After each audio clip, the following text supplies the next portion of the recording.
when my book came out, which tells my whole story that like, tells all about how awful they were.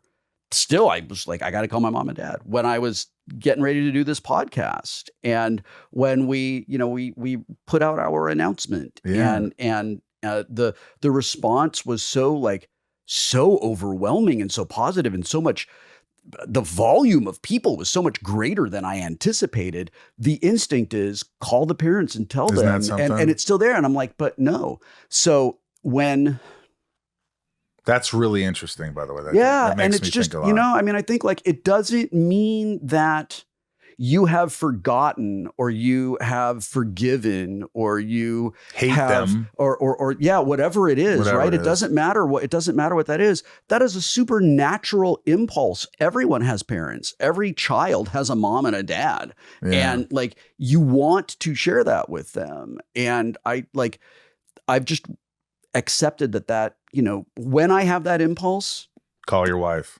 I text my Star Trek family.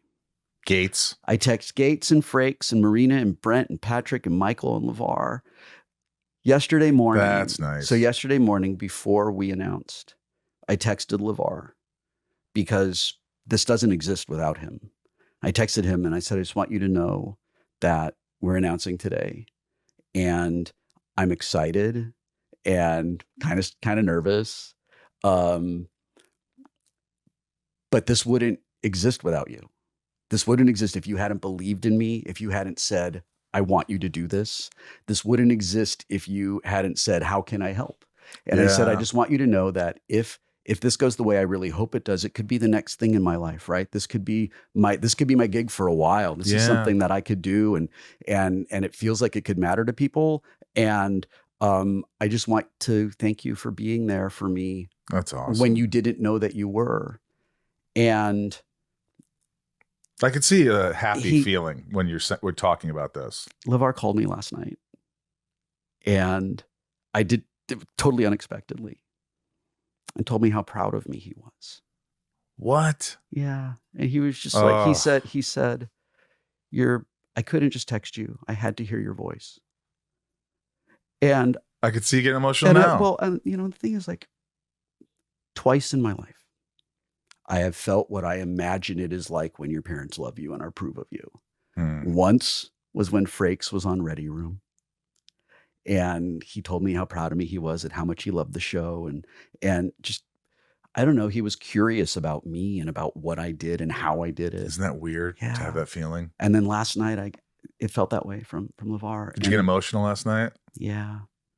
Yeah. But when I got off the phone, I said I was sitting out in my game room playing Fallout 76, which has consumed my life. Jesus. And I set the phone down and I just put my arms around myself and I just sat there and I was like, remember what this feels like.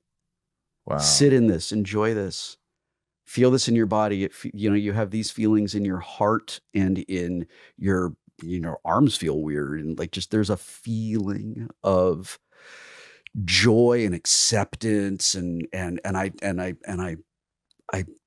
was like, this is the closest you're ever going to get, buddy. Isn't that so something? Like love that feeling. Isn't it? See, that just tells you how important it is. It's so easy just to love your kids, to unconditionally love your kids. Yeah. The moment that you've been waiting for your whole life, one or two moments. Yeah. Happened from someone who wasn't your mother or father. Yeah. I remember my grandfather sent me a letter and it was just like, and he had this great handwriting. Irv, he was just and he just said, I just want you to know how proud we are of you, how much we love you. And it really doesn't matter what you do, Mike. We just want to see you happy. That's incredible. And I kept it. And it's great. moments like that you go, it just feels so good. There's nothing that can replace that feeling of unconditional love.